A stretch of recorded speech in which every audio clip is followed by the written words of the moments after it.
tiba-tiba harga komoditasnya turun banyak. Itu sektor nikel. Harga nikel kan sebelumnya bertengger di 15.000 sampai 16.000 ya.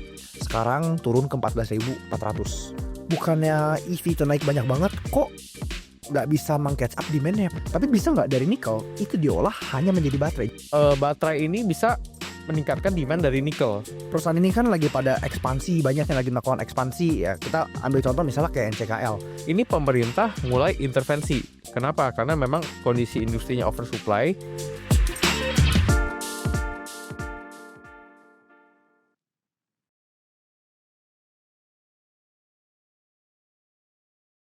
Halo teman-teman, welcome to chatting. Hari ini sama Anthony Zhao. Kita ingin bahas satu sektor yang belakangan tiba-tiba harga komoditasnya turun banyak. Itu sektor nikel. Teman-teman perhatiin ya, bisa lihat di gambar sini. Harga nikel kan sebelumnya bertengger di 15.000 sampai 16.000 ya. Sekarang turun ke 14.400. Pasti teman-teman juga penasaran, wah apa sih yang terjadi dengan industri nikel? Gimana nih ya, emiten-emiten yang bergerak di industri nikel tersebut? Boleh ceritain nggak aja konteksnya? Apa sih yang terjadi di industri nikel belakangan ini sampai harganya drop segitu banyak? Oke deh, gue coba cerita sekilas backgroundnya kenapa ini harganya bisa turun.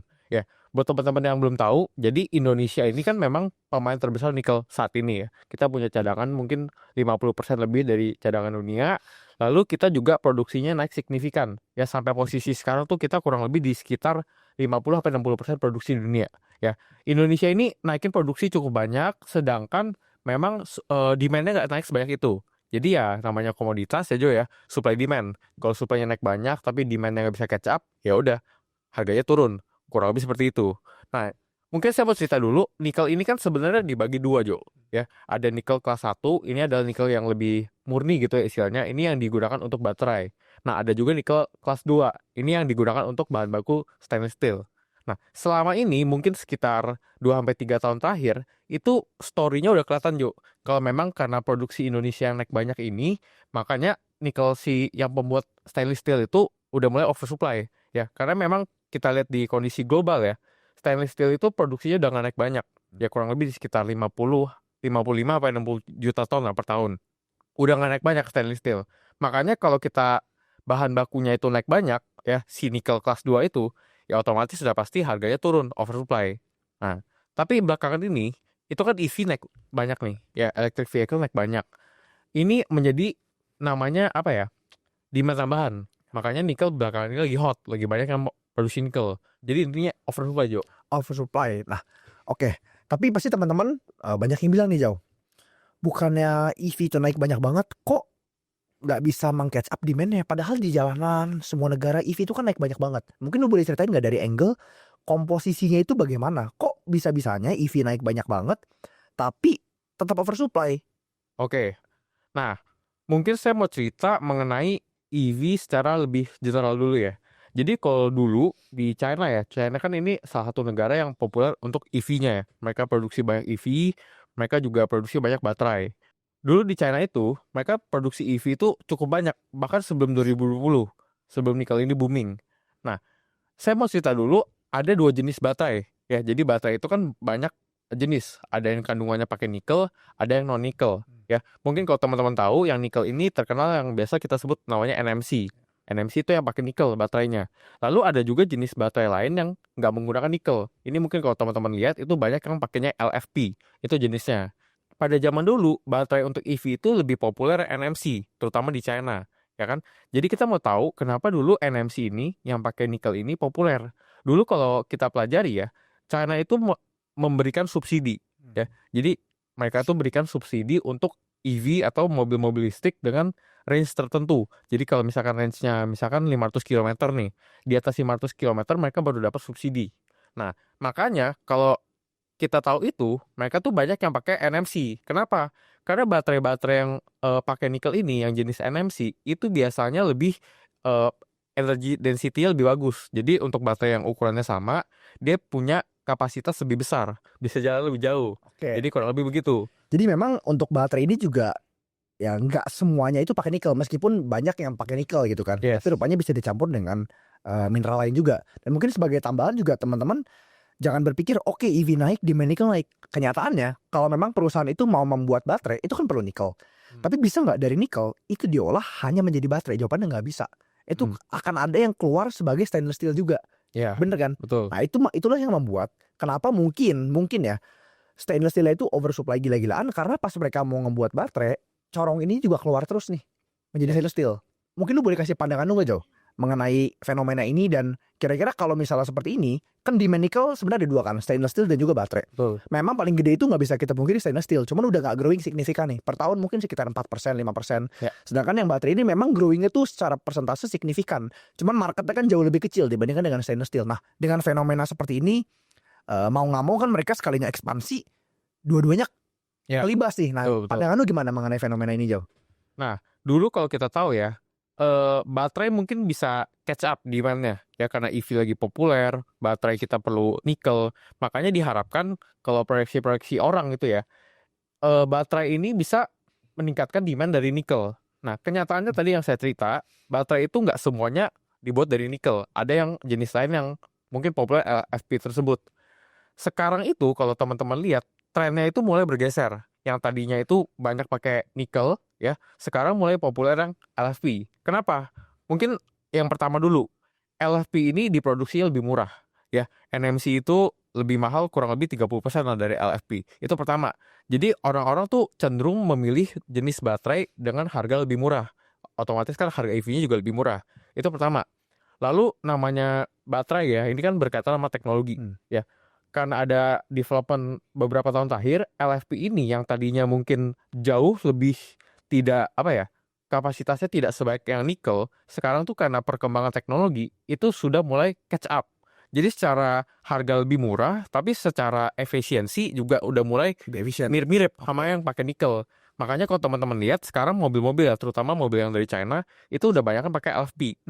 Ya, mungkin teman-teman nanti bisa lihat datanya di sini. Sekarang itu di China sekitar 20% doang yang pakai yang nikel. Ya, sementara dulu tuh mungkin bisa 50-50. Jadi yang LFP tuh makin berkembang, makin banyak orang pakai. Makanya yang nikel ini yang tadinya demand untuk baterai ini meningkat ya karena pakai nikel. Sekarang tuh udah mulai nggak gitu meningkat juga, Jo. Ya, jadi stainlessnya udah mulai oversupply, baterainya juga ini kayaknya demandnya nggak bakal segede itu. Oke. Nah, terus pertanyaan teman-teman pasti, terus gimana dampak ke perusahaan-perusahaan nikel dong? Ya, di mana perusahaan ini kan lagi pada ekspansi, banyak yang lagi melakukan ekspansi. Ya, kita ambil contoh misalnya kayak NCKL. Itu kuartal 2-nya kan labanya naik signifikan banget. Ya, mungkin teman-teman pikir, oh ini volume bagus segala macam. Padahal yang teman-teman belum tahu adalah, atau mungkin teman-teman belum cek, itu dia banyak menjual persediaan kuartal sebelumnya. Di kuartal 2 makanya labanya spike segitu banyak. Kuartal 3 itu sebenarnya performanya masih cukup bagus. Bukan cukup bagus, masih sangat bagus bahkan.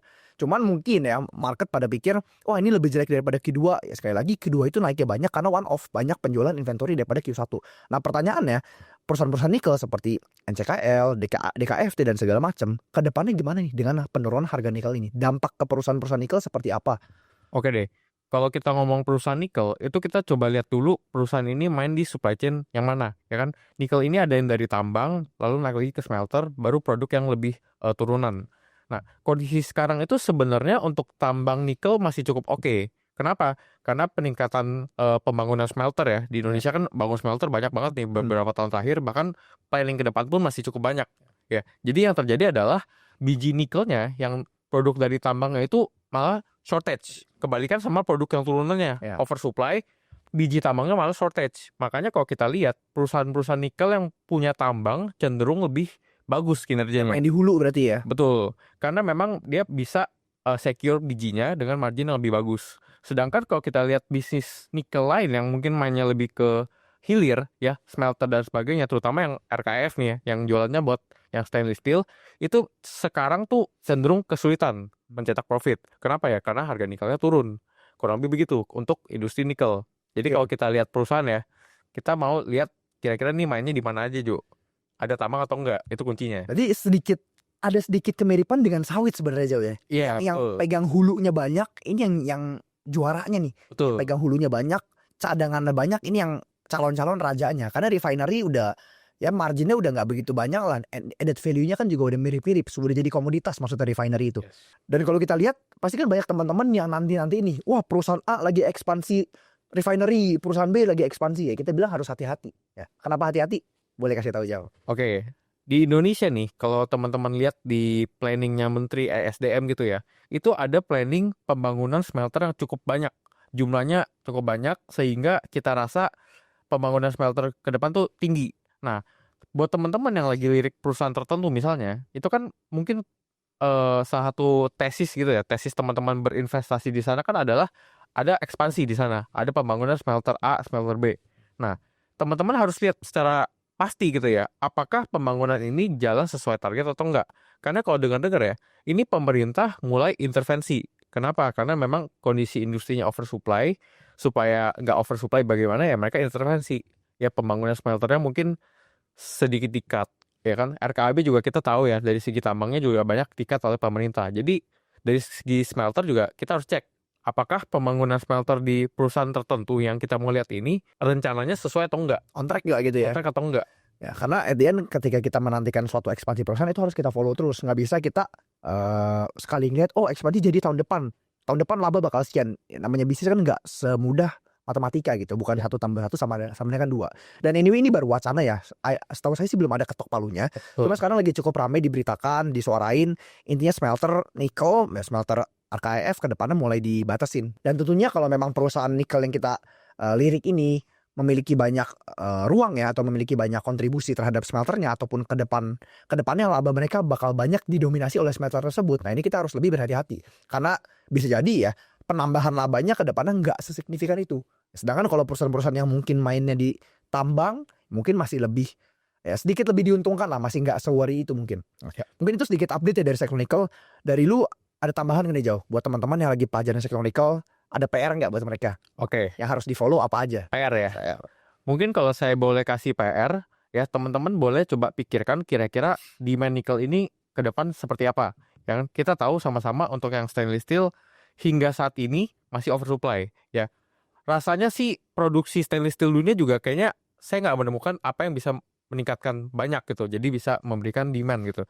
Kalau untuk baterai juga mungkin karena perkembangan teknologi ya, kita nggak tahu pasti apakah ke depan baterai yang menggunakan nikel ini beneran bisa terus diminati oleh market, ya kan? Karena tadi teman-teman tahu sendiri ada jenis baterai yang memang nggak menggunakan nikel, ya.